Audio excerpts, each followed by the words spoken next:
हरिः ओम् हरिः ओम् हरिः ओम्।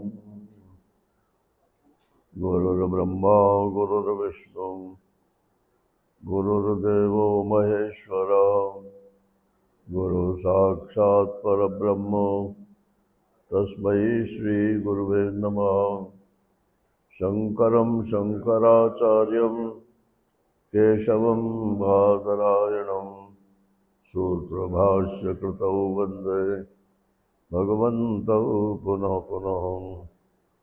ईश्वरो गुरुरात्मेति मूर्तिभेदविभागिने व्योमवद्व्याप्तदेहाय दक्षिणामूर्तये नमः। कृष्णाय वासुदेवाय हरये परमात्मने प्रणतक्लेशनाशाय गोविन्दाय नमो नमः। गोविन्दाय नमो नमः। हरिः ओम्। नारायण नारायण नारायण नारायण।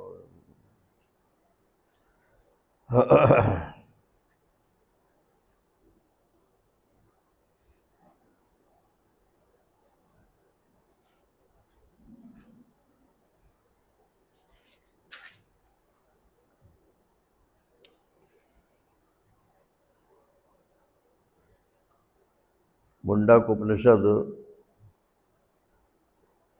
का प्रथम खंड,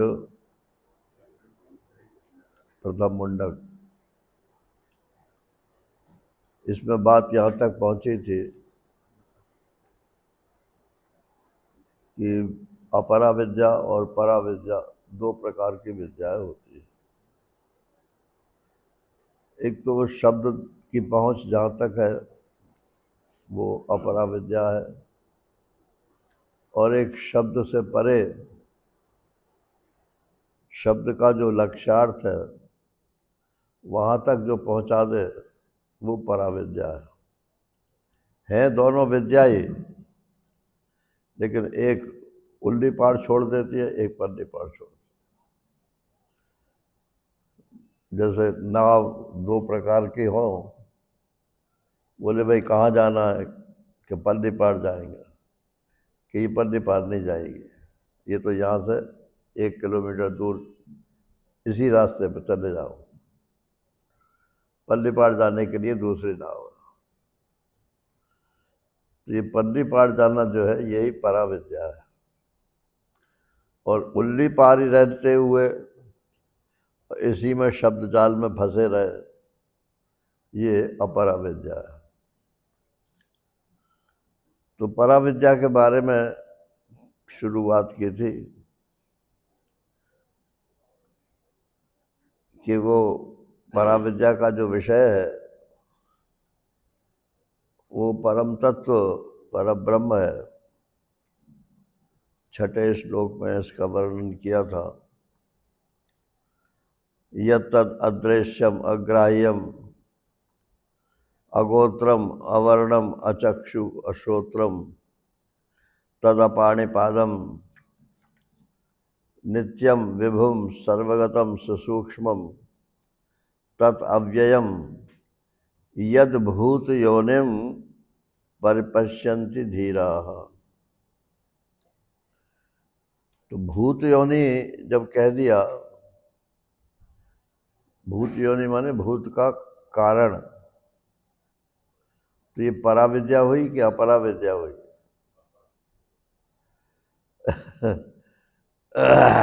कार्य कारण की जहाँ तक पहुँच है वहाँ तक अपरा विद्या ही है। तो बाकी तो सारे विशेषण ऐसे दिए कि किसी इंद्रिय का विषय नहीं है, नित्य है, विभु है, सर्वगत है, तो ये तो सब परा विद्या में घटते हैं।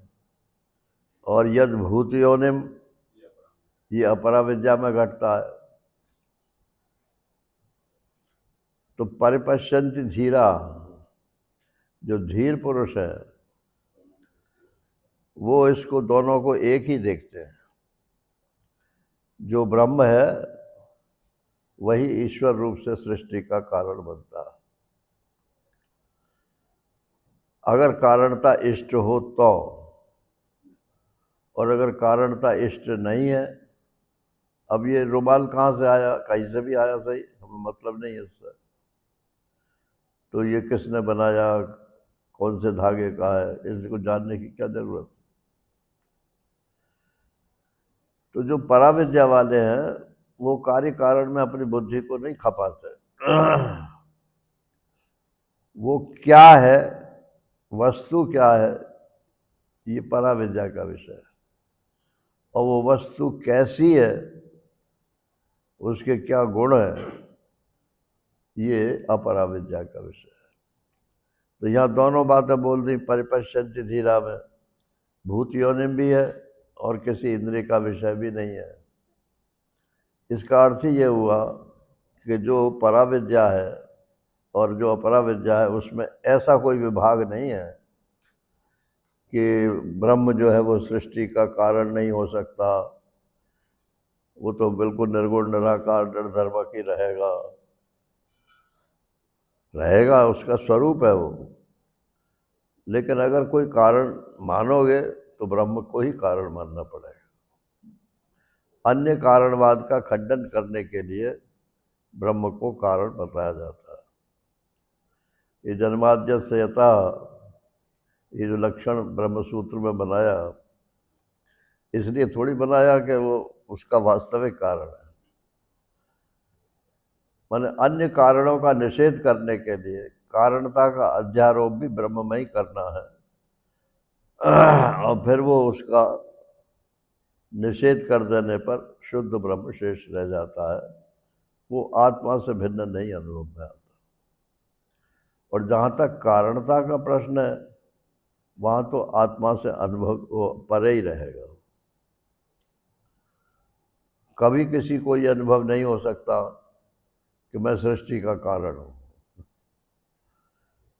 ब्रह्म सृष्टि का कारण है, ये तो अनुभव हो सकता है। ये तो शब्द अपराविद्या का विषय ही है। लेकिन मैं सृष्टि का कारण हूँ, ये अनुभव में नहीं आ सकता, क्योंकि मैं जो है वो परिच्छिन्न का ही वाचक है। तो कोई भी परिच्छिन्न वस्तु इस महान परिच्छिन्न जगत का कारण नहीं हो सकती। इसकी अपेक्षा जो अपरिच्छिन्न हो वो इसका कारण हो सकता है। जैसे आभूषण तो मान लो 4 तोले 5 तोले का आपने बनाया, लेकिन सोना की क्या क्वांटिटी है? क्या 5 तोले ही सोना होता है? सर्राफ के यहाँ जाकर देखो कितना तोला सोना होता है। फिर दूसरे बड़े सर्राफ के यहाँ देखो और ज़्यादा होगा। और पूरे विश्व में सोना, रिजर्व बैंक तो सोने को लेकर के ही सारी करेंसी चलाती है।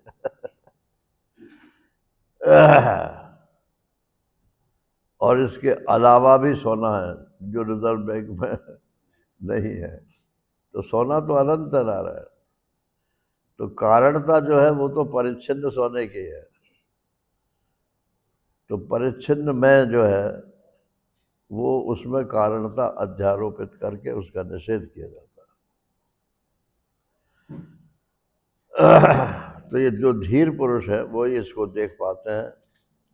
अब आगे कहते हैं कि ये सृष्टि का कारण कैसे बना, कारणता का एक खाका खींचते हैं, वास्तविक कारणता का नहीं है, आरोपित कारणता।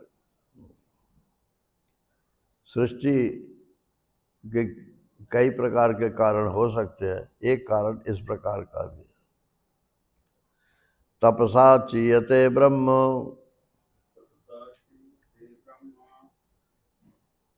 तो ब्रह्म जो है सबसे पहले तो तप करता है। तप आलोचने धातु है, माने वो ये सोचता है कि मुझे क्या करना है, सृष्टि की रचना करनी है, यही उसका तप है। तप माने किसी शरीर को जो है तपाना, ये अर्थ नहीं है। तप आलोचना, मुझे करना क्या है, सृष्टि की रचना कैसे करनी है, तो मन में एक खाका खींच लेता है। तो उससे क्या होता है कि मन थोड़ा फूल जाता है। माने अब तक जो मन शांत था, अब उसमें हलचल पैदा हो जाती है कि सृष्टि मुझे कैसे बनानी है। इसी को कहा कि चीयते, चीयते माने उपचय हो जाता है, बढ़ जाता है थोड़ा सा, लाक्षणिक है। ये वास्तविक बढ़ जाता है ऐसा नहीं है, क्योंकि ब्रह्म तो निर्धर्मक है, तो वास्तविक बढ़ता बढ़ता नहीं है। तो भाष्यकार ने दृष्टांत भी दिए हैं कि अंकुर रूप से, जैसे बीज तो छोटा सा होता है, लेकिन वो फट करके जो है अंकुर के रूप से आ जाता है। तो अंकुर और बीज के बीच की जो अवस्था है वही तपसा चीयते है। अथवा जैसे कोई पति पुरुष हो और वो कहे अपनी पत्नी से कि भाई आज हम गर्भाधान संस्कार, अपने यहाँ तो 16 संस्कारों में गर्भाधान संस्कार भी है ना। माने बाई डिजाइन संतान पैदा करते हैं। गर्भाधान संस्कार का मतलब ये थोड़ी कि लग गए और पैदा हो गया तो हो गया, नहीं हो गया तो नहीं हो गया।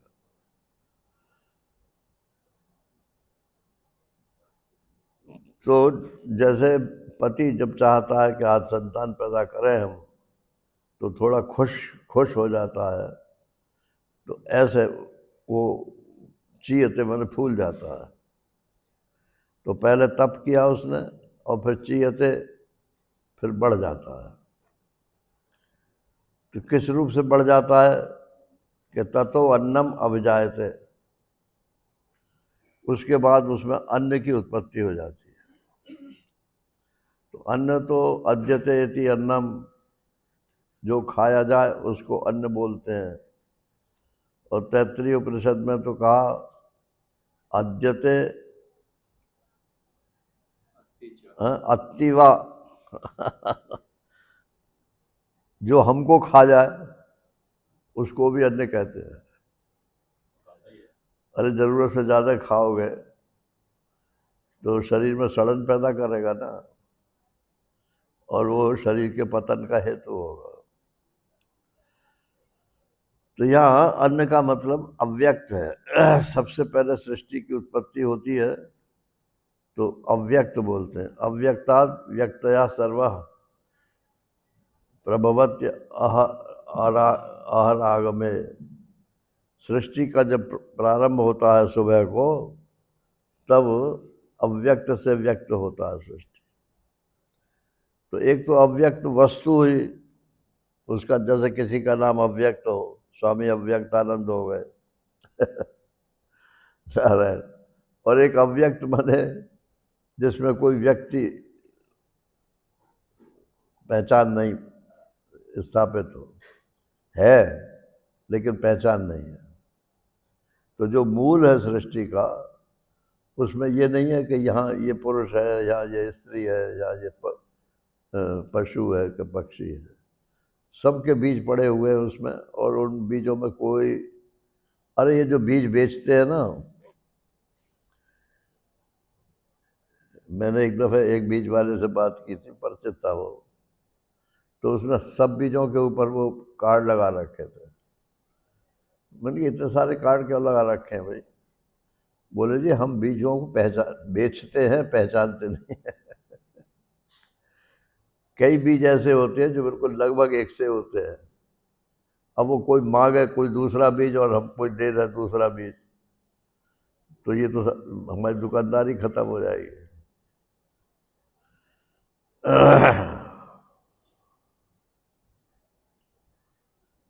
तो अव्यक्त जो है यही पहला अन्न है। इसी को ईश्वर खाता है। खाता है माने स्वीकार करता है।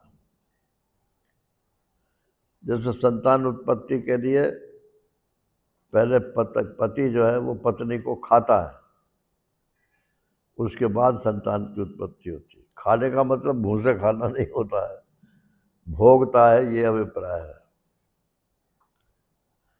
ततो अन्नम अभिजायते, तो सबसे पहले अन्न की यानी अव्यक्त की उत्पत्ति होती है। अव्यक्त माने सब व्यक्तियों का बीज। कहाँ से निकले? एक ही बीज है। और जब ये सृष्टि खत्म होगी तब ये बीज कहाँ जाएंगे? तब फिर अव्यक्त में समा जाएंगे। ये सांख्यवादियों ने अव्यक्त की जगह प्रकृति शब्द बोल दिया। हम लोग प्रकृति नहीं बोलते, अव्यक्त बोलते हैं। तो प्रकृति में सबके बीज मौजूद है, अव्यक्त में सबके बीज मौजूद हैं। वो प्रकट हो जाते हैं जब सृष्टि काल आता है, और जब प्रलय होती है तब उसी में जाकर सब समा जाते हैं। सुषुप्ति काल जो है वो प्रलय का काल है, और जागृत अवस्था जो है वो सृष्टि काल है। इस समय हम जग रहे हैं तो हमारे संस्कार सब पता है हमको क्या है क्या नहीं है, और जब घोर सुषुप्ति आ जाएगी तब कहाँ चले जाएंगे? कहाँ चले जाएंगे? खत्म हो जाएंगे क्या? बोले नहीं, लीन हो जाएंगे। किस में लीन हो जाएंगे? तो व्यष्टि में तो कहते हैं कि प्राज्ञ में लीन हो जाएंगे, और समष्टि में कहते हैं कि प्रकृति में लीन हो जाएंगे, अव्यक्त में लीन हो जाएंगे। तो व्यक्ति में सुषुप्ति और समष्टि में प्रलय। ततो अन्नम अभिजायते अन्नात् प्राणो। अब उसके बाद फिर प्राण की उत्पत्ति होती है। अब ये क्रम से उत्पत्ति बता रहे हैं। भाष्यकार ने ये लिख दिया है कि उपनिषद को क्रम से सृष्टि मान्य है, ऐसा नहीं है कि ऐसा फेंक दिया और एक साथ सब सृष्टि हो गई। मुट्ठी में बेर ले करके फेंक देने के समान सृष्टि नहीं होती है, क्रम से सृष्टि होती है। अन्नात् प्राणो, अन्न से फिर प्राण की उत्पत्ति होती है। तो प्राण शब्द का अर्थ यहाँ हिरण्यगर्भ है। अव्यक्त, अव्यक्त से फिर हिरण्यगर्भ, फिर मनः माने अहंकार, विराट। मन क्यों लिखा भाई? सीधे सीधे विराट ही कह देते।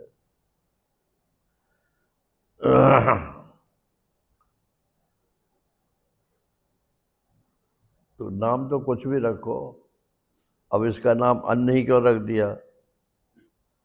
इसका नाम प्राण ही क्यों रख दिया? तो कुछ कुछ लक्षण तो सोचने पड़ते हैं, लेकिन पूरा पूरा नहीं होता। नाम, प्रॉपर नाउन में कोई दलील देने की जरूरत नहीं है। इसका नाम खचेड़ू है, खचेड़ा का काम करता है क्या? अरे माँ बाप ने जैसा नाम रख दिया वही चालू हो जाता है। एक स्टूडेंट था हमारा, तो उसका नाम खचेड़ू दत्त था, खचेड़ू बल। अब वो इत्तेफाक से जो है उसी शहर में ही टीचर हो गया।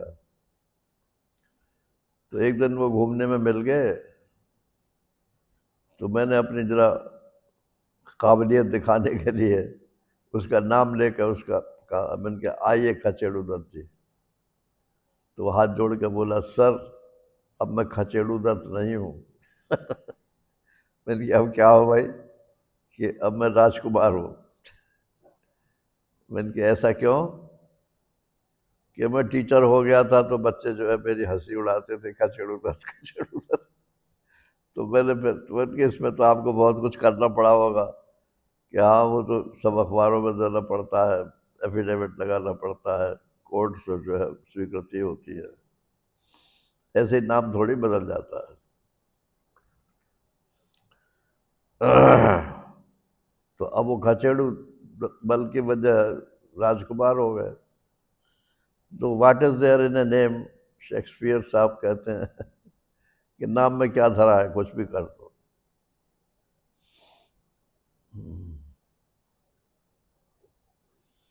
एक काका हाथरसी की कविता भी है ना, नाम बड़े दर्शन थोड़े। बोले नाम तो है छदम्मी लाल, सेठ छदम्मी लाल के चल रहे 12 मील, और 12 कारखाने चल रहे हैं उनके, और नाम है उनका छदम्मी लाल। छदाम जानते हो क्या होता है?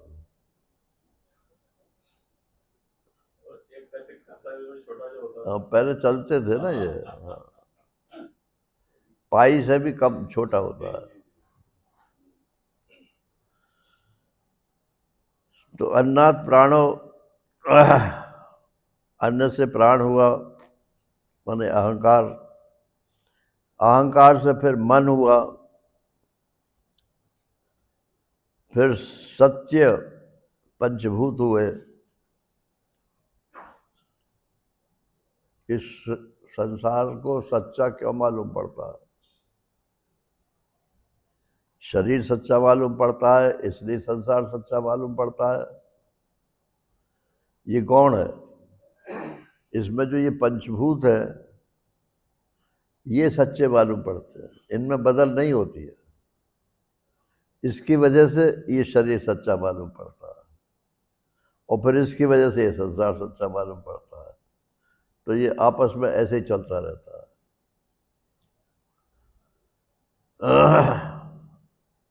अगर पंचभूत ही झूठे हो, सत मिथ्या हो, तो फिर शरीर का क्या हाल होगा? शरीर भी मिथ्या हो जाएगा।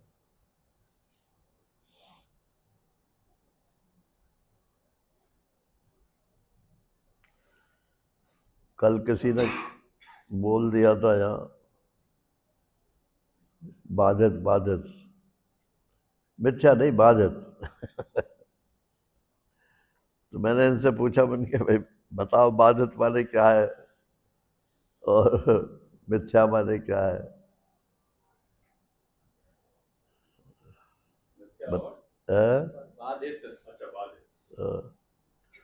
वेदांती लोग तो इसका शब्द का बहुत प्रयोग करते हैं। हमारा संसार तो बाधित हो गया, अर्थ पता नहीं है, बाधित पहले हो जाता है।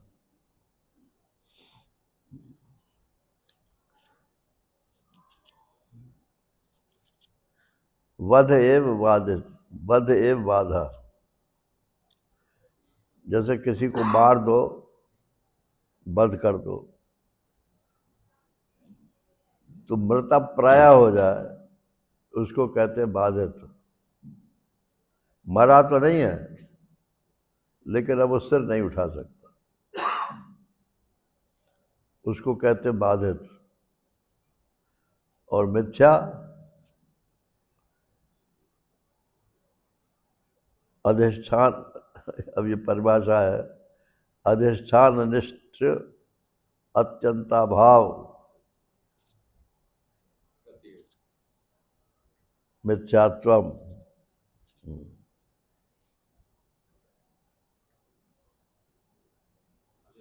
अधिष्ठान में जिसका अत्यंत अभाव। जैसे रस्सी में सांप है, तो रस्सी में तो सांप 3 काल में नहीं है, पहले भी नहीं था, इस समय भी नहीं है, आगे भी नहीं रहेगा। लेकिन जिस समय मालूम पड़ता है उस समय सच्चा मालूम पड़ता है, ना होते हुए भी सच्चा मालूम पड़ना, इसको कहते मिथ्या। अधिष्ठान में तो अत्यंत अभाव है, लेकिन उसके अलावा उसका भाव जहां मालूम पड़ता हो उसको मिथ्या कहते हैं।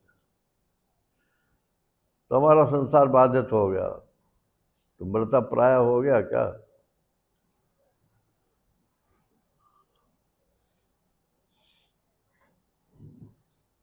जैसे मरा हुआ आदमी कुछ नहीं कर सकता,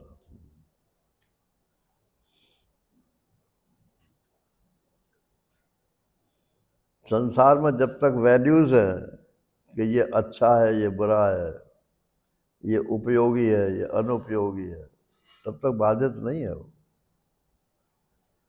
लेकिन वेदांतियों का बहुत जल्दी बाधित हो जाता है।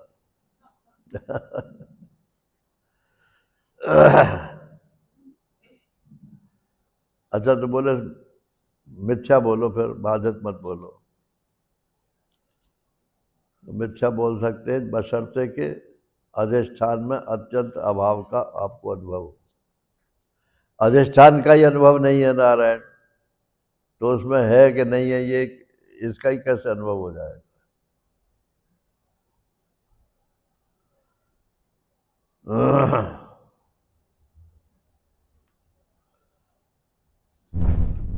सत्यम माने पंचभूत, फिर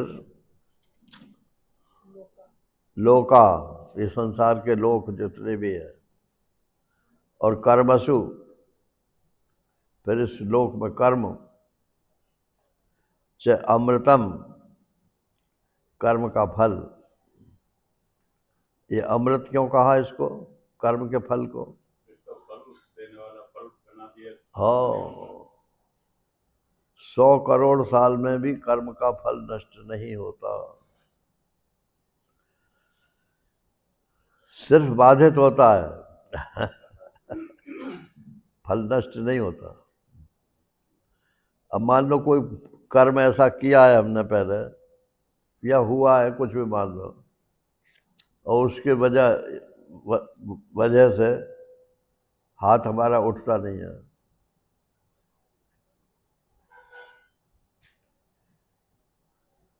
तो क्या कहेंगे हम? हमने ऐसा कर्म किया होगा कोई, इस वजह से हमारा हाथ नहीं उठ रहा है। ये वेदांती है कहने वाला क्या? हमने ऐसा कर्म किया होगा, तो करता तो हो ही गए ना तुम, पहले भूतपूर्व करता हो गए और वर्तमान में भोगता हो गए। भूतपूर्व करता हो गए, वर्तमान के भोगता हो गए। अब ब्रह्म कैसे हो गए भाई?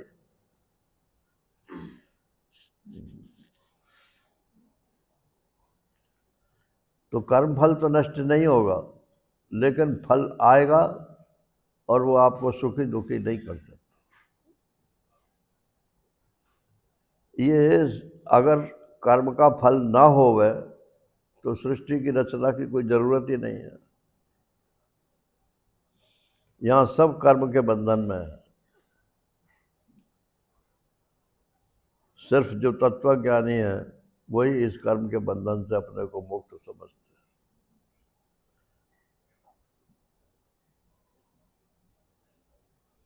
हैं। एक वो गांठ लगाते हैं ना, वो जादूगर कहो कौन कहो, दिखाते हैं, मतलब खूब गांठ लगी हुई है उसमें, लगाता है सबके सामने, और गांठ लगती नहीं है। ये दोनों सिरे पकड़े और खींच दिया, सबका सब गांठ खुल जाते। वो स्पेशल गांठ कहलाती है। वो स्काउटिंग में हमने भी सीखी थी, लेकिन अब याद नहीं है। पहले छोटी क्लासेस में स्काउटिंग का एक पीरियड होता था। अब आपने बड़ी गांठ खोलना सीख लिया ना, इसलिए। अब आपने बड़ी गांठ खोलना सीख गए, इसलिए बड़ी गांठ खोलना सीख गए। बड़ी गांठ खुल गई। छोटी छोटी गांठों में मैं सीखा रहा। तो बस एक ऐसी ऐसी गांठ खुलती है। गांठ होती नहीं है लेकिन खुल जाती है।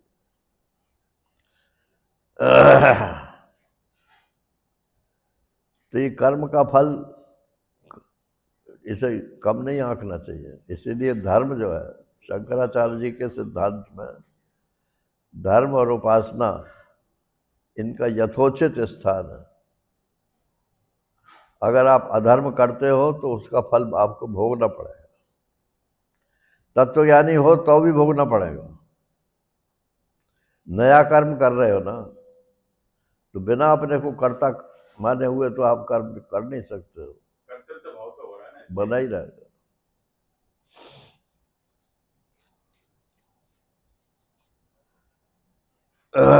तो ये सृष्टि का एक क्रम जो है मुंडक उपनिषद के अनुसार बता दिया। अब इसमें कहते हैं कि जो चैतन्य परमात्मा है उसका तो कोई जिक्र आया ही नहीं, सृष्टि सृष्टि रही। तो अगले मंत्र में कहते हैं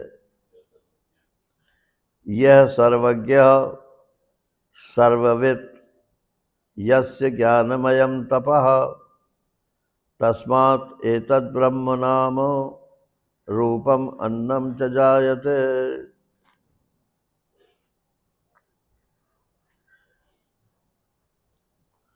यह सर्वज्ञ सर्ववित्, अधिष्ठान को मत भूलना।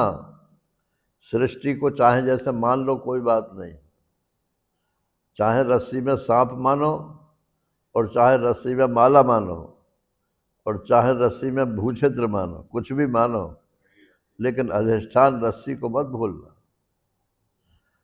तो ये ब्रह्म जो है ये अधिष्ठान है। इस ब्रह्म में ये सारी सृष्टि चाहे झूठी हो चाहे सच्ची हो, नारायण इसी में मालूम पड़ती है।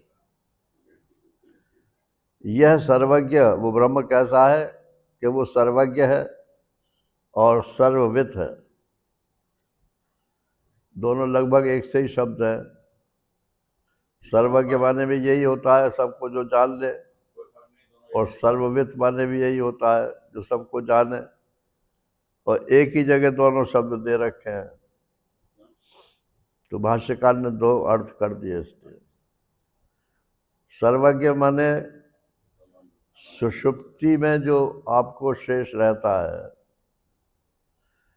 जो कहता है मुझे कुछ पता नहीं रहा, वो तो सर्वज्ञ है। क्योंकि वहाँ सर्व जो है वो ज्ञान रूपता को प्राप्त हो गया है। सर्व की कोई अलग सत्ता नहीं है। और जागृत और स्वप्न में सर्व भी मालूम पड़ता है, और जो साक्षी है वो सबको जानता भी है। तो जागृत और स्वप्न का साक्षी सर्ववित् है और सुषुप्ति का साक्षी सर्वज्ञ है। जिस प्रकार से, उसी प्रकार से सृष्टि काल में ईश्वर जो है वो सर्वज्ञ है और वही ईश्वर ब्रह्म रूप से नारायण नहीं, ईश्वर जो है सर्ववित् है और ब्रह्म रूप से वो सर्वज्ञ है। मैं इसको भी जानता हूँ, इसको भी जानता हूँ, इसको भी जानता हूँ, इसको भी जानता हूँ, ये सर्ववित् है। और सबको एक कंबल डाल दो सबके ऊपर, अब बोले मैं सबको जानता हूँ। तो सबको कहाँ जानते हो, तुम तो कंबल को जानते हो। बोले मुझे क्या मालूम कंबल के नीचे क्या है।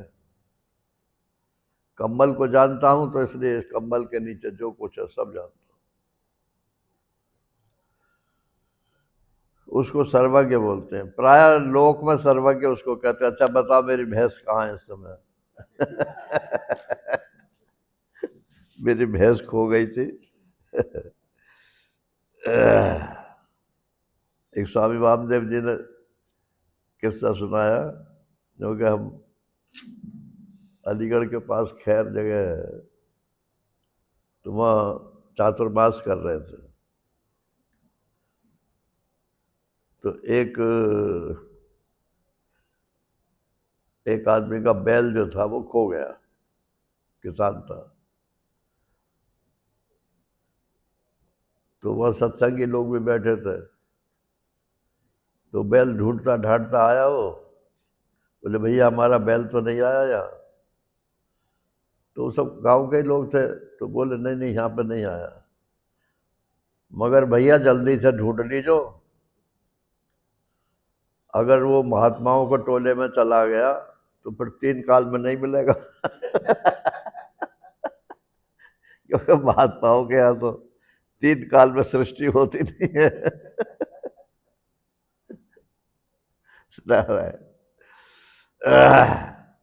तो 3 काल में जो नहीं हो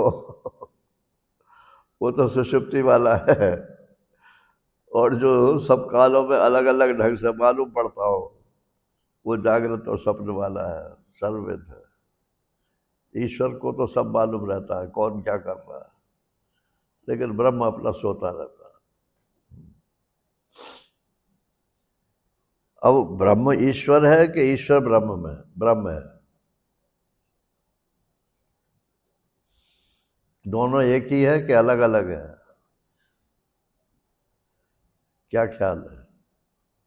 यो कहो तो यो सही है, यो कहो तो यो झूठा है। हाँ? कहते नहीं बनता महाराज।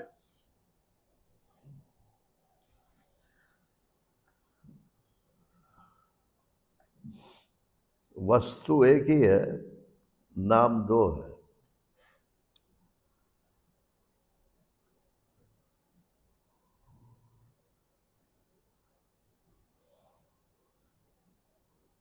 जैसे कोई ऑफिसर हो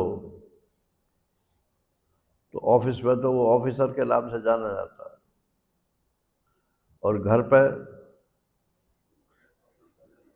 पत्नी किस नाम से बुलाती है? ए जी, ए जी जरा सुनना जी।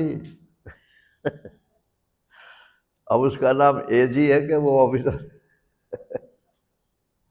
तो ये फंक्शनल नेम्स है नारायण। ईश्वर और ब्रह्म जो है ये फंक्शनल नेम्स है।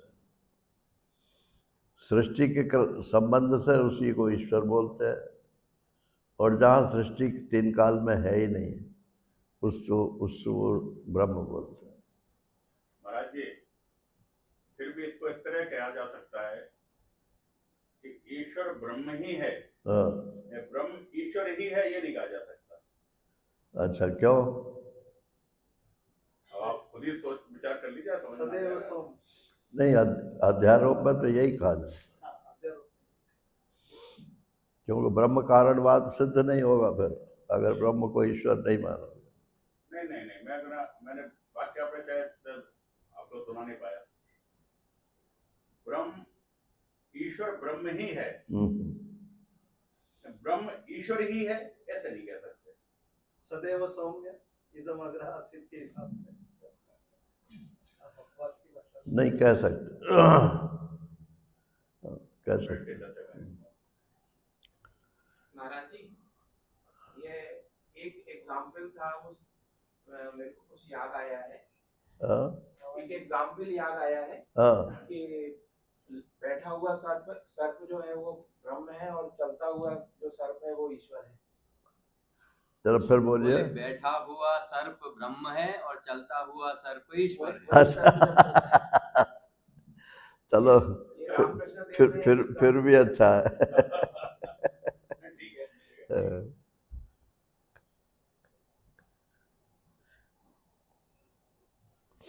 नारायण।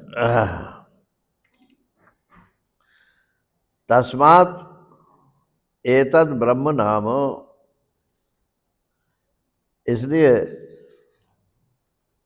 जिसका नाम ब्रह्म है, रूपम अन्नम च जायते, उस ब्रह्म से ही ये अन्न, रूप, नाम ये सब उत्पन्न होते हैं। उत्पन्न होते हैं माने प्रकट होते हैं। उत्पन्न शब्द का अर्थ होता है जो पहले ना हो और पीछे मालूम पड़े, उसको कहते हैं उत्पन्न हो गया। उत माने ऊपर, तो ऊपर जो आ जाए उसको बोलते हैं उत्पन्न। माने पहले अंधेरे में था तो पता नहीं था, अब ऊपर आ गया तो मालूम पड़ गया।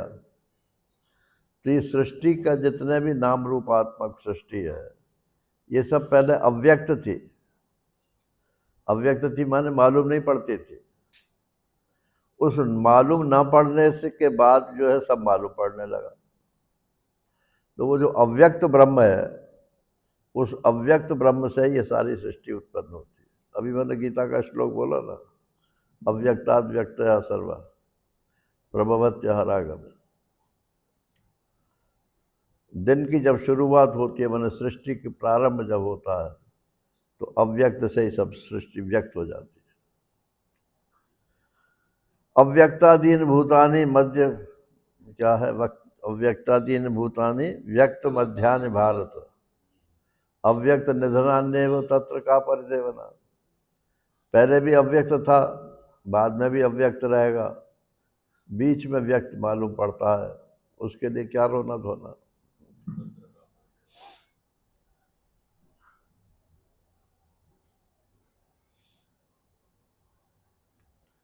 तस्मात् एतद् ब्रह्म नाम रूपम अन्नम च जायते। ये सब अभिप्राय कहने का ये हुआ दोनों मंत्रों का कि ब्रह्म से ही सृष्टि होती है। यदि सृष्टि का कारण कोई मानते हो तो ब्रह्म को ही उसका कारण मानना चाहिए। अन्य कारणवाद का खंडन है इसमें। और ब्रह्म सूत्र का जो जन्माद्यस्य यथा है उसकी व्याख्या तो इतनी लंबी है कि परमाणुओं से सृष्टि हुई, कि प्रकृति से सृष्टि हुई, कि शून्य से सृष्टि हुई, जिसके जितने भी विकल्प हो सकते हैं वो सब विकल्प प्रस्तुत करके उनका खंडन किया है। तो अपने तो ना इतनी योग्यता है और ना इतना कोई है कि खंडन मंडन करें। अपने को तो ब्रह्म ज्ञान की बात करनी है, उतनी बात आती है। ये इस प्रकार से ये पहला खंड यहाँ पूरा हो जाता है। अब ये जो दूसरा खंड है ये अपरा विद्या का है। अपरा विद्या माने कर्म। इस संबंध में एक बात मेरे को बतानी है कि वेद जो है वो प्रमाण है, तो क्या ज्ञान कांड ही प्रमाण है, कर्म कांड प्रमाण नहीं है? तो पूरा का पूरा वेद प्रमाण है ना। तो ऋषियों को जो मंत्र सुनाई पड़ते हैं उसमें कर्म के भी होते हैं, उपासना के भी होते हैं, ज्ञान के भी होते हैं। और ऋषियों की अपनी योग्यता के अनुसार वो अपनी अपनी भाषा में उसको व्यक्त कर देते हैं।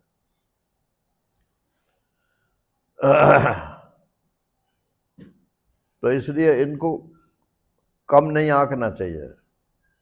जो धर्म कर रहा है वो ज्ञानी से नीचा है ऐसा नहीं है, वो पहली सीढ़ी पे है, बस इतनी फर्क, सीढ़ी का फर्क है, लेकिन चल रहा है उसी दिशा में।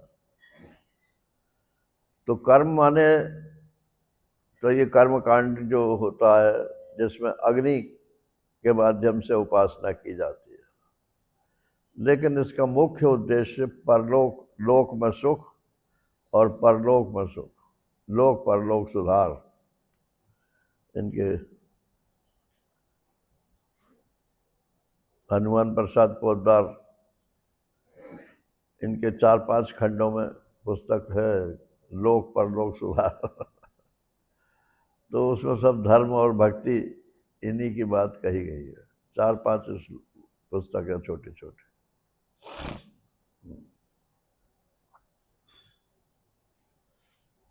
वो भी पढ़नी चाहिए, गृहस्थियों को जरूर पढ़नी चाहिए।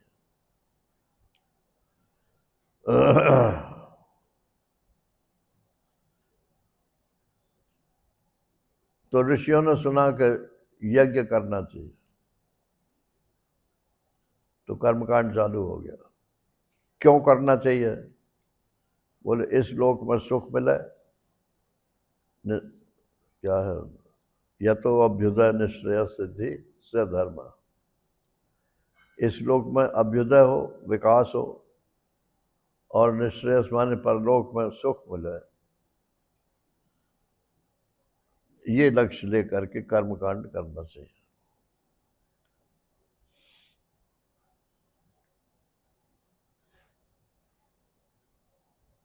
तो कैसे हम आहुति दें, ये सारी डिटेल्स उसमें आती हैं। और कर्मकांड में एक केवल होता, यानी जो आहुति देने वाला है उसी से केवल नहीं होता है, उसमें मंत्र बोलने वाला शुद्ध होना चाहिए, होता भी ठीक होना चाहिए, सामग्री भी ठीक होनी चाहिए, उसकी पत्नी जो उसके साथ बैठती है वो भी ठीक होनी चाहिए। नारायण। और जो हमारा लक्ष्य है, चाहते क्या है हम पर, वो भागवत में आता है ना कि बेटे के लिए यज्ञ करवाया और वो महारानी पहुंच गई पंडित जी के पास, बेटा नहीं, बेटी के लिए करना। अब वो ज़्यादा फीस दे दी होगी उन्होंने, तो बेटी के लिए आहुति दे दी तो बेटी उत्पन्न हो गई। तो बाप ने कहा कि मैंने तो बेटा के लिए करवाया था, ये उल्टा फल कैसा हो गया? तो ब्राह्मणों ने कहा कि हमारा दोष नहीं है इसमें, ना मंत्रों का दोष है, आपकी पत्नी ने आके हमारे कान में ये बात कह दी थी। तो इसमें मतलब ये विकल्प बहुत है कर्म में। जो उद्देश्य लेकर के आप चल रहे हो, वो उद्देश्य अंत तक सफल होगा कह नहीं सकते। उसका फल आपके हाथ में है नहीं। मुश्किल एक ये भी है न तो क्वांटिटी आपके हाथ में है, और वेद मंत्र बोलने में दिक्कत हो जाए, ब्राह्मण मान लो कुशल नहीं है, तो उल्टा फल भी हो सकता है। और अगर सब ठीक ठाक निबट भी गया तो भी एक दिन, कितने दिन तक आप स्वर्ग में रहोगे, वहां से फिर नीचे गिरोगे। क्षीणे पुण्य मर्त्य लोकम विशंति, पुण्य क्षीण हो जाएंगे तो आपको धकेल दिया जाएगा। ऐसे पति को का भरूं जो जन्मे और मर जाए, बरबरिए गोपाल जी मारो चुड़ लो अमर हो जाए। तो ये जिज्ञासा उत्पन्न होती है कि फिर क्या कोई ऐसा है कर्मकांड के अंतर्गत कि ये सब विघ्नों से बच जाए? तो भक्ति पक्ष वाले कहते हैं कि हाँ है, ईश्वर की आराधना करो तो ईश्वर जो है तुम्हें सब विघ्नों से बचा देगा। बोले आराधना में कमी रह गई तो उसके भी सब्ज बाग दिखाते हैं कि नहीं नहीं कमी रह जाएगी तो कोई बात नहीं है, वही कमी को वो भी पूरी कर देगा। मगर ये अर्थवाद है नारायण।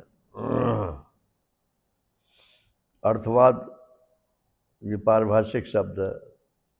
प्रशंसा में जो शब्द बोले जाते हैं या निंदा के लिए जो शब्द बोले जाते हैं, वो अर्थवाद कहलाते हैं। वैदिक लोग एक तीसरा अर्थवाद और मानते हैं। अब जैसे इतिहास है, पुराणों में इतिहास लिखा हुआ है, तो इतिहास सच्चा है कि झूठा है?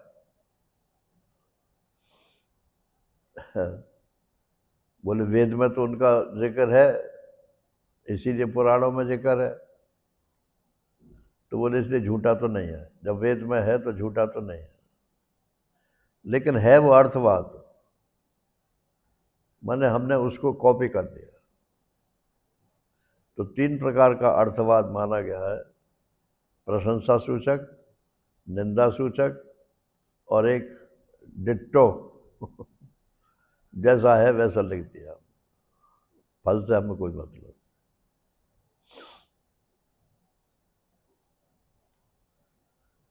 जब इन तीनों से वैराग्य हो जाए और ये समझ में आ जाए कि कोई ऐसी चीज हमको चाहिए जो काल के घेरे से परली तरफ,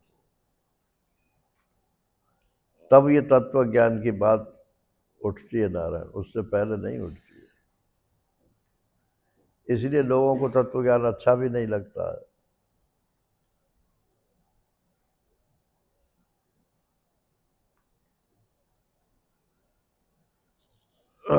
इसमें बहुत सारे श्लोक हैं, मैंने सब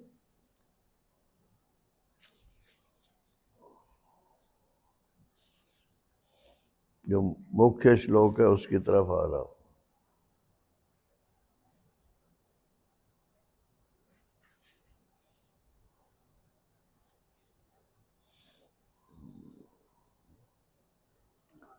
बोले कर्मकांडियों को ये बात समझ लेनी चाहिए अच्छी तरह से।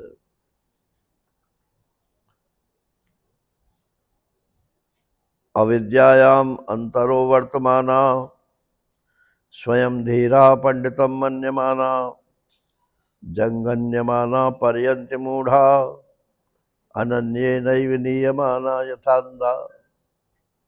आप चाहे जिसके पीछे चल पड़ते हो, जाने झूठ न साच, न उन्हें झूठ का पता न सच्चे का पता, कहीं कुछ पढ़ लिया और बताने लगे दूसरों को। ऐसे लोग जो हैं वो अविद्या के अंतर्गत ही घूमते रहते हैं, अपने को बड़ा बुद्धिमान मानते हैं, धीर मानते हैं, पंडित मानते हैं।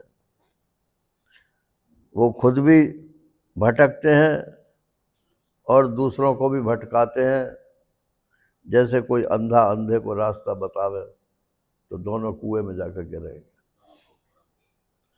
अविद्यायाम बहुधा वर्तमाना वयम कृतार्था इति अभियन्ति बाला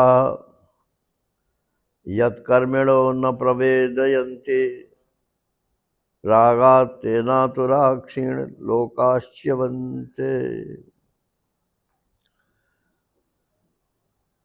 अक्सर अविद्या में रहने वाले मूर्ख लोग ऐसा समझते हैं कि हमने ये यज्ञ कर लिया तो हम कृतार्थ हो गए। कर्मठ लोगों को कर्मफल विषयक राग के कारण तत्व का ज्ञान नहीं होता, इसलिए वे दुखी होकर के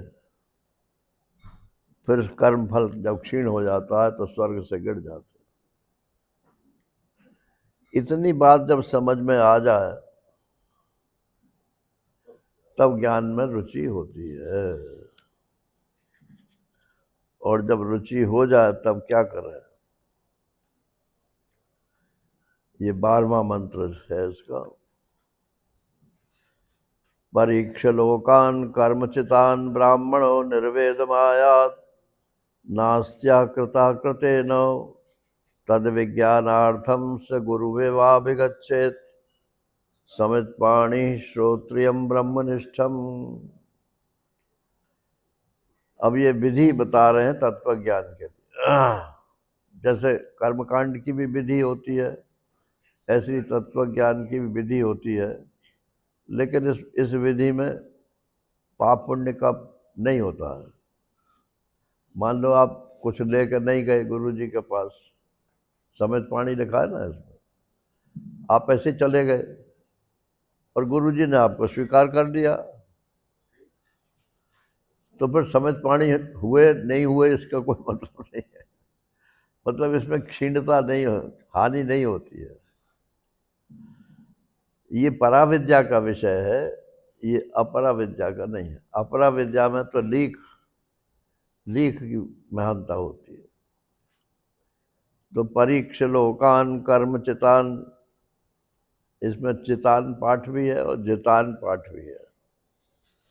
कर्म से जो लोग जीते जाते हैं या प्राप्त किए जाते हैं, उनकी परीक्षा करके देख लो। परीक्षा कैसे करेंगे? पहले वहां जाएंगे तब परीक्षा होगी क्या? अरे विचार से परीक्षा कर लो भाई। शास्त्र में तो सब बातें लिखी हुई है, उस पर श्रद्धा करो।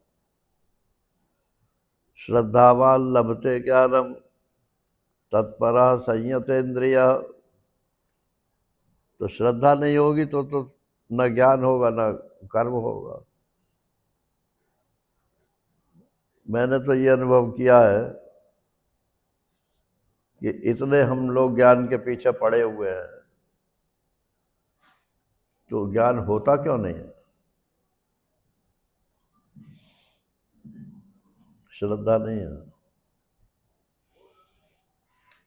श्रद्धा तो रोटी खाने में है, परिवार में है और दुनिया भर के कामों में है, फैशन में है।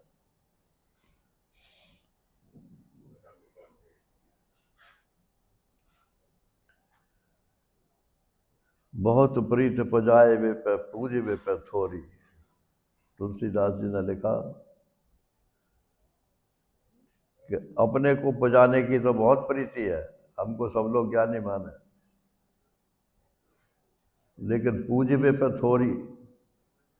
लेकिन मैं भी किसी के पूजूं, ये जो है श्रद्धा नहीं होती। आप किसी के नीचे झुक करके ज्ञान प्राप्त कर सकते हैं, छाती निकाल करके ज्ञान प्राप्त नहीं होता। आप तो सब जानते हो, बता दो आप। अरे कैसे बता दें?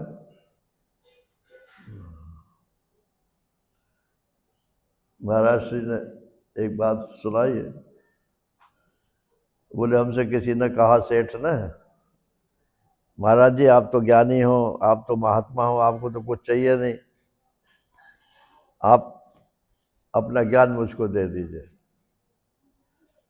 तो महाराज जी बोले कि हमने जिंदगी में यही कमाई करी है भाई, तो ऐसा करो तुम अपनी कमाई हमको दे दो। वो नहीं हो सकता। बस हट गए पीछे। क्योंकि उनकी आसक्ति ज्ञान में थोड़ी, उनकी आसक्ति तो रुपया में है। तो हम अपनी कमाई क्यों दे दे तुम्हें?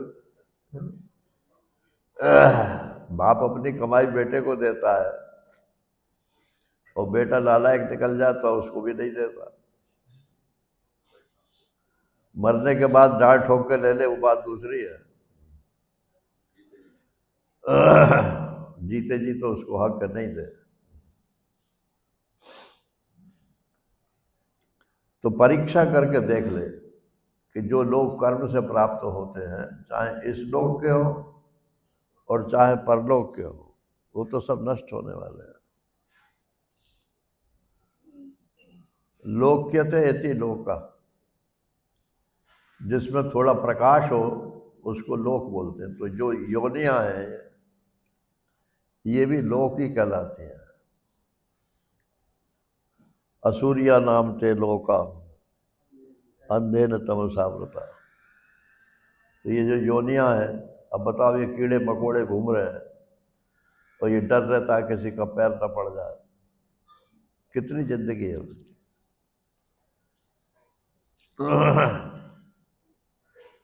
तो हम मनुष्य हैं इस समय, अब अगले जीवन का पता है क्या होगा। कीड़े मकोड़े बन गए, पशु पक्षी बन गए, कुछ बन गए। देवता बनने की तो कोशिश करते हैं कर्मकांडी लोग कि हम देवता हो जाएंगे, मगर ऐसे नहीं होते देवता। तैत्तरीय उपनिषद में जहाँ सुख आनंद की मीमांसा है, वहाँ देवताओं के विभाग बताए हैं। तो कुछ तो पैदाइशी देवता होते हैं, कुछ कर्मज देवता होते हैं, कर्म से देवता हो जाते हैं। तो जो कर्म से देवता होते हैं वो थोड़े दिन के लिए हो जाते हैं, फिर जैसे मिनिस्टर बन जाए, तो जब तक प्रधानमंत्री की सरकार है तभी तक मिनिस्टर रहेंगे।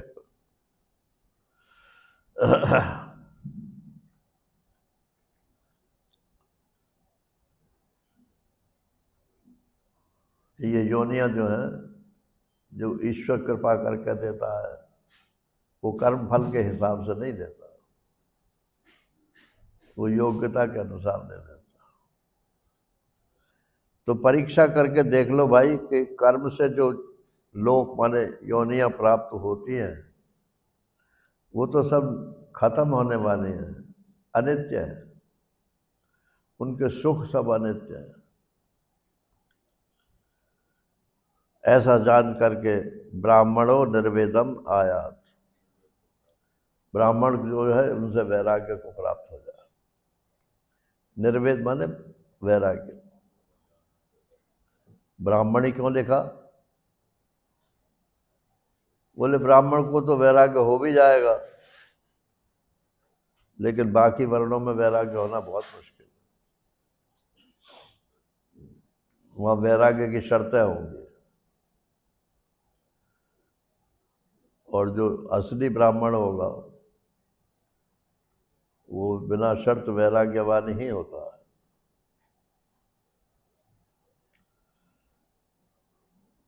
एक अर्थ ये भी होता है इसका कि ब्राह्मणों निर्वेद मायात, ब्राह्मण वैराग्य को प्राप्त हो जाए तो ब्राह्मण का नेता का नाम ले दिया, अब ब्राह्मण के पीछे चलने वाले क्षत्रिय और वैश्य ये भी उसमें आ गए। पहले ब्राह्मण ही गुरु होता था। गैर ब्राह्मण को तो गुरु आज भी लोग बनाना पसंद नहीं करते। वो शरीर दृष्टि इतनी ज़्यादा हो गई है। परीक्ष लोकान कर्मचितान ब्राह्मणो निर्वेदवायात्। फिर किस नतीजे पे पहुंचे कि न अस्ति अकृतः कृतेन। जो नित्य पदार्थ होगा, हमेशा रहने वाला होगा, वो तो अकृत है।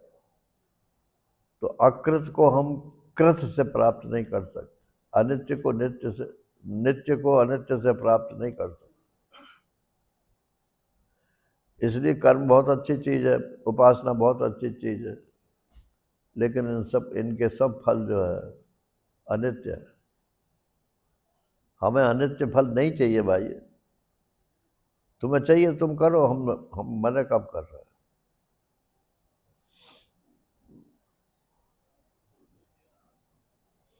अब भक्ति वाले ज्ञानियों को अपने पाले में खींचते हैं, और कर्मठ लोग कहते हैं कि आप कर्म नहीं करोगे तो गीता ही को नहीं आप मानोगे। हमसे बोले एक सज्जन, आप तो भगोड़े हो, असली असली गीता तो हम पढ़ते हैं। मैंने कहा भाई कैसे? गीता यही तो कहती है ना कि कर्म करो, तो हम कर्म कर रहे हैं। क्या कर्म कर रहे हो भाई? अपनी ड्यूटी दे रहे हैं।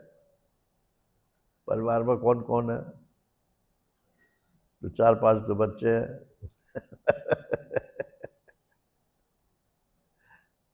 यही गीता बताती है कर्म करना।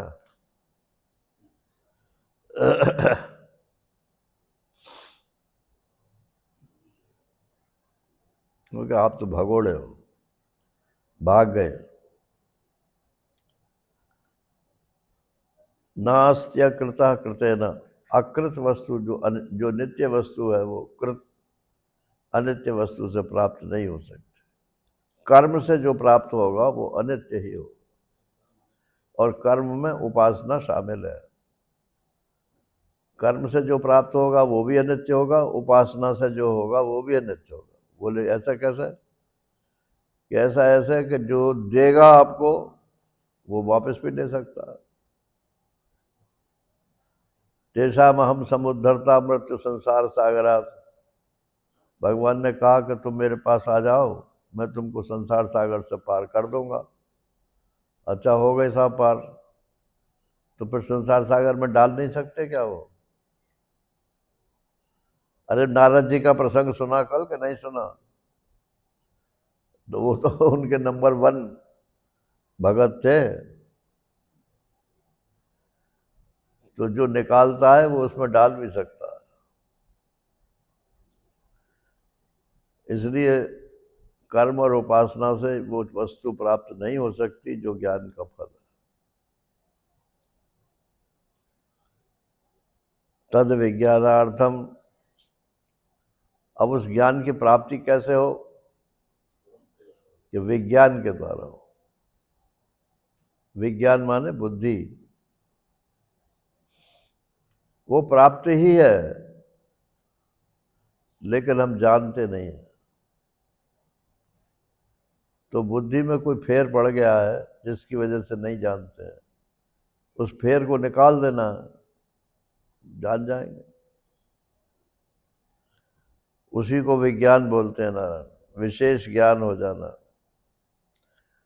परंतु वो फेर निकलेगा कैसे? कि तद विज्ञानार्थम से गुरुमेवाभिगच्छेत।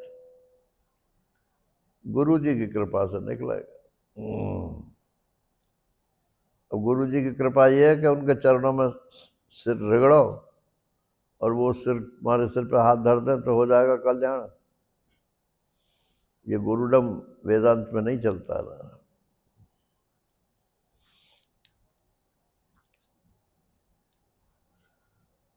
वो तो जो गुरु जी को ज्ञान है, वो ज्ञान आप में संप्रेषित हो जाए, उसी से आप भी मुक्त हो जाओगे।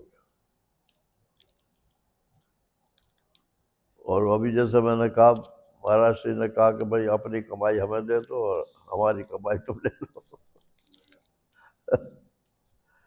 तब गुरु जी ने जो पापड़ बेले वो तो तुम बेलना चाहते नहीं, मुफ्त में माल मारना चाहते हो।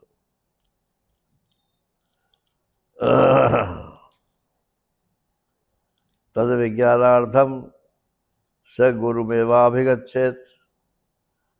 अब ये एव लगा दिया ना इसमें, तो महाराज श्री कहते हैं कि स गुरुम एव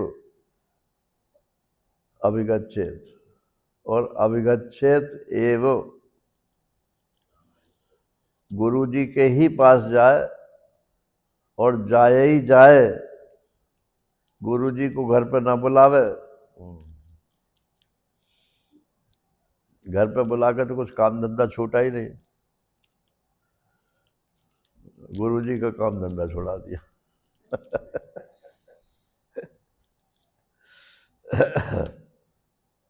हम तो जी संसारी जीव हैं, हमें फुर्सत नहीं है, आप ही आ जाओ। ठीक है, आ गए। तो अभिगच्छेद, सामने से जा, पीछे से न जा, माने इन हिज नॉलेज, गुरु जी के ज्ञान में होना चाहिए कि ये व्यक्ति मेरे पास क्यों आया। अब भीड़ इकट्ठी होती है, सब पांव छूते हैं, तो सबको ज्ञान हो जाता है क्या? नहीं। उसके एक प्रश्न करने से उन्हें पता चल जाता है कि इसे चाहिए कुछ या नहीं चाहिए। कौतूहलवश तो बहुत सारे प्रश्न करते हैं लोग,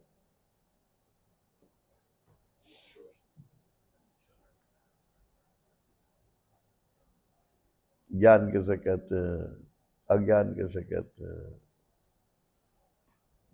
बस वो जो किताबी शब्द हैं उन्हीं को दोहराते रहते हैं ना। आपकी अपनी समस्या क्या है कुछ पता ही नहीं। स गुरुम एव अभिगच्छेत, और अभी विशेषण लगा दिया इसमें, उपसर्ग, माने विशेष रूप से जाए। उद्देश्य ठीक होना चाहिए, विधि भी ठीक होनी चाहिए। अब गुरु जी चल रहे हैं, मान लो हम देखते थे ना, इसलिए मैं बता रहा हूँ आपको। अब पीछे से आके महाराज श्री के चरण पकड़ लिए, तो कहता अरे भाई कौन है, पीछे से बस पकड़ो, नहीं तो हम गिर जाएंगे। अब वो ये बात तो सबकी समझ में आ जाती है कि पीछे से बस पकड़ो, गिर जाएंगे, लेकिन ये विधि के खिलाफ है। अगर तुम्हें कुछ जानना पहचानना है तो सामने से आओ, विधि पूर्वक साष्टांग दंडवत प्रणाम करो, फिर उनसे पूछो मुझे कुछ पूछना है, मुझे आप समय दे दीजिए।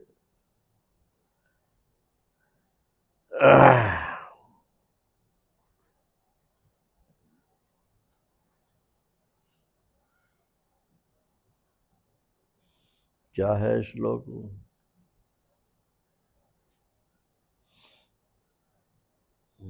अरे गीता का जो श्लोक है, उपदेक्षन्ति ज्ञान, हाँ? उपदेक्षन्ति ये तो खीर का है। तद्विद्धि प्रणिपात, तद्विद्धि, तो उद्देश्य तो स्पष्ट होना चाहिए ना। आप गुरु जी के पास जा रहे हो तो क्यों जा रहे हो? तद्विद्धि, उसको जानने के लिए जा रहे हो। प्रणिपाते न, जा करके दंडवत प्रणाम करो, और परिप्रश्नेन सेवया, तो थोड़ी सेवा भी करो, और फिर जब मौका मिले तब प्रश्न करो। बिना प्रश्न का जो ज्ञान होता है वो हल नहीं होता, मतलब अंदर नहीं जाता, आपकी समस्या ही नहीं है।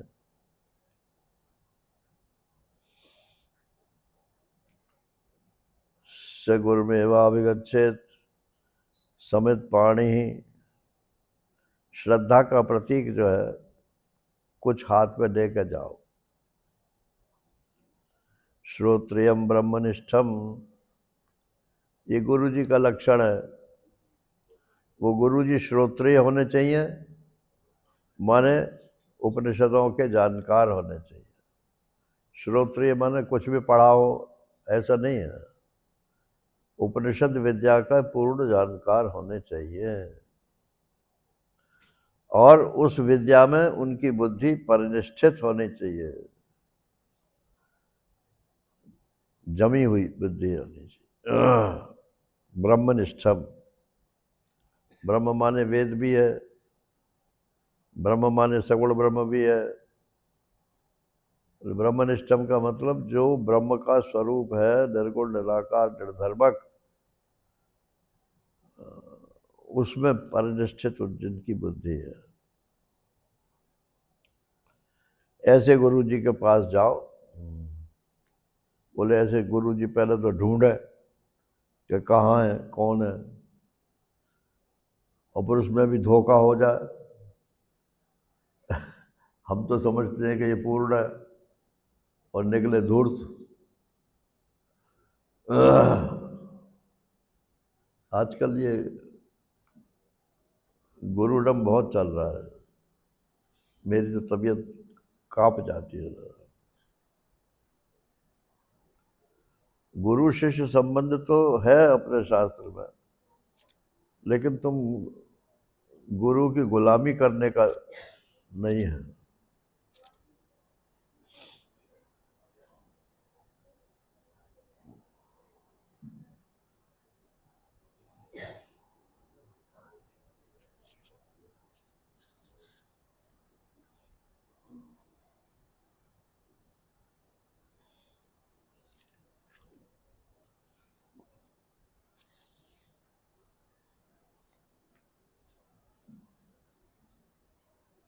अब गुरु जी का क्या कर्तव्य है, तो शिष्य की बात बता दी। तस्मै स विद्वान उपसन्नाय सम्यक प्रशांत वित्ताय प्रशांत चित्ताय क्षमान्विताय येनाक्षरम पुरुषम वेद सत्यम प्रोवाच ताम तत्वतो ब्रह्म विद्याम। ऐसा यदि शिष्य मिल जाए किसी को, जिसने परीक्षा करके देख ली है और जो ज्ञान प्राप्त करने के लिए ही मेरे पास आया है, तस्मै, उसके लिए स विद्वान, वो जो महापुरुष है, वो उपसन्नाय, पास आए हुए, सम्यक प्रशांत चित्ता है। उस आदमी के चित्त में शांति है कि अशांति है,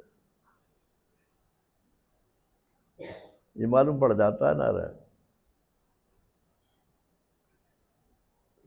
बोलने से मालूम पड़ जाता है कि यह आदमी शांत चित्त है या अशांत चित्त। फलाफल फलाफल फलाफल फलाफल बोलते थे अशांत चित्त वाले लोग।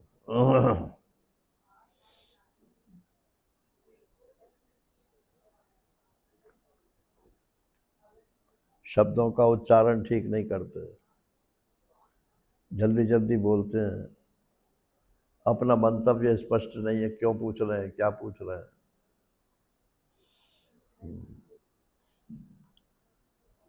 प्रशांत चित्ताय समान्विताय, और मन की शांति है, शांत चित्त, और शम माने इंद्रियों की शांति।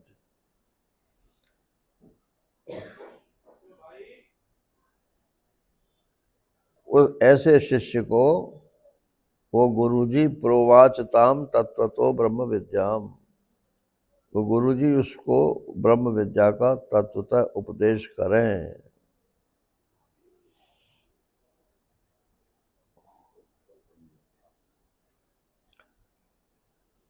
मतलब गुरुजी टरकाए नहीं उसको कि फिर आना, अभी हमको फुर्सत नहीं है। नारायण। अरे अव्वल तो इसकी जिज्ञासा ही नहीं होती ब्रह्म ज्ञान की, और किसी की है और उसको आपने टरका दिया,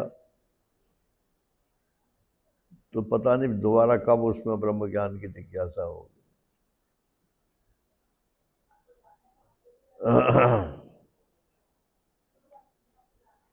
आचार्य के लिए भी यही नियम है कि न्यायानुसार अपने समीप आए हुए सत शिष्य को अविद्या महासमुद्र से पार कर दे।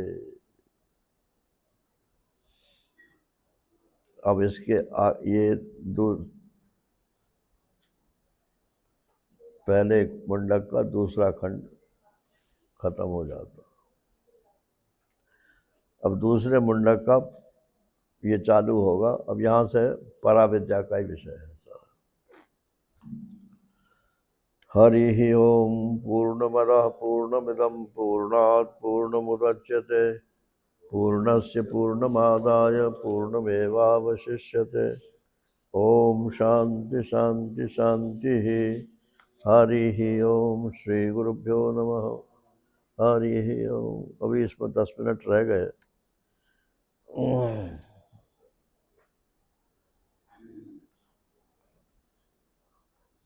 एक को आप लोगों ने नाम सुना होगा,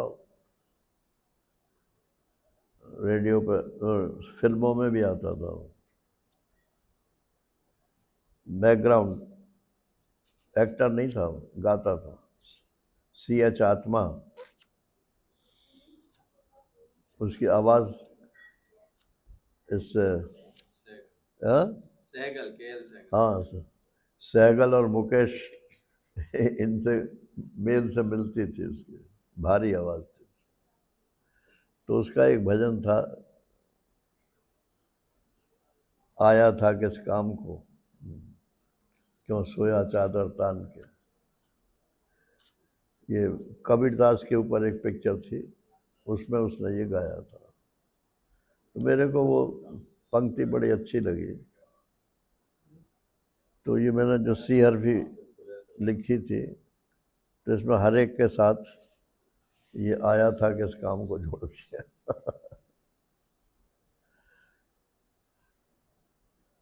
तो बुल्ला शाह कह रहे हैं, आत्मरूप जाने बिना शोक मोह नहीं जाए, तू आत्म सुख रूप उचित वेद संत चिल्लाए। नाम रूप से विरत होए बैठ सदा एकांत, झूठे जग की प्रीति तज सदा विचार वेदांत।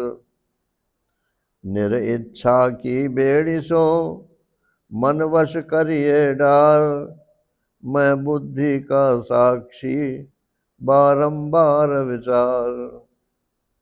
आया था किस काम को क्यों सोया चादर तान के, सूरत संभाल अब गाफिला तू अपना आप पहचान ले।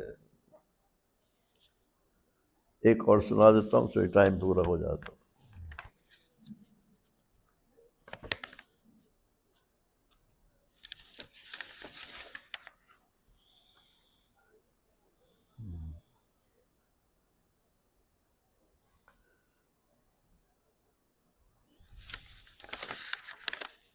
तेरा साईं रल गया, साईं माने स्वामी भगवान। तेरा साईं रल गया मन फुरना के बीच, और गल का गहना ढूंढता मूढ़ जगत के बीच। मन की फुरना त्याग कर निर्विकल्प होए बैठ, निर्विकल्प के साक्षी को ढूंढ ले ये हृदय पैठ। ये नारायण, इस बात को जरा समझ लेना। मन की फुरना त्याग कर निर्विकल्प होए बैठ। निर्विकल्प माने दूसरा कुछ फिर विचार आवे नहीं। और उस निर्विकल्प अवस्था के साक्षी को देखो, वो कौन है। इंद्रिय सारे जगत की तोते लहे प्रकाश, सूर्य चंद्र दीपक तिमिर आत्म ते प्रतिभास। आया था किस काम को, क्यों सोया चादर तान के, सूरत संभालब गाफिला, तू अपना आप पहचान ले। प्यारे किसको ढूंढता, ढूंढनहार पहचान, ढूंढे जिसको स्वयं है, पीले रस रसवान। देह भान को त्याग कर, जीवन मुक्त सुजान, रस में नित डूबे रहे, फिर ही मस्त मस्तान। जैसे हाथी मस्त हो, साकर तोर स्वतंत्र, तैसे विचरो मुक्त होए, ब्रह्मलोक सबवंत। आया था किस काम को, क्यों सोया चादर तान के, सूरत संभालब गाफिला, तू अपना आप पहचान ले। एक दफे मैंने महाराष्ट्र को पत्र लिखा था, मैंने कि मैं समझ गया कि मैं सिंह हूं लेकिन सिंह तो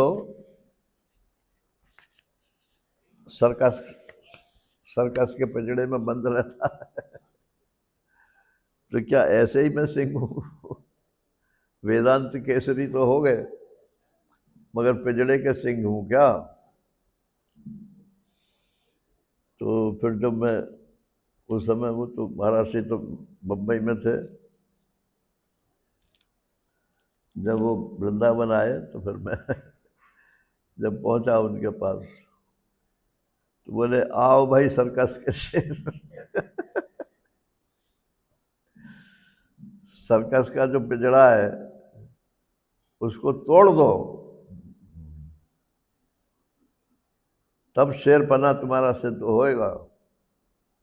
और तुम्हें पिंजड़े के भीतर रोटी मिल रही है, खाना मिल रहा है, और उसका कोड़े का डर है, मारेगा ये, उसी के अंदर बंद रहोगे।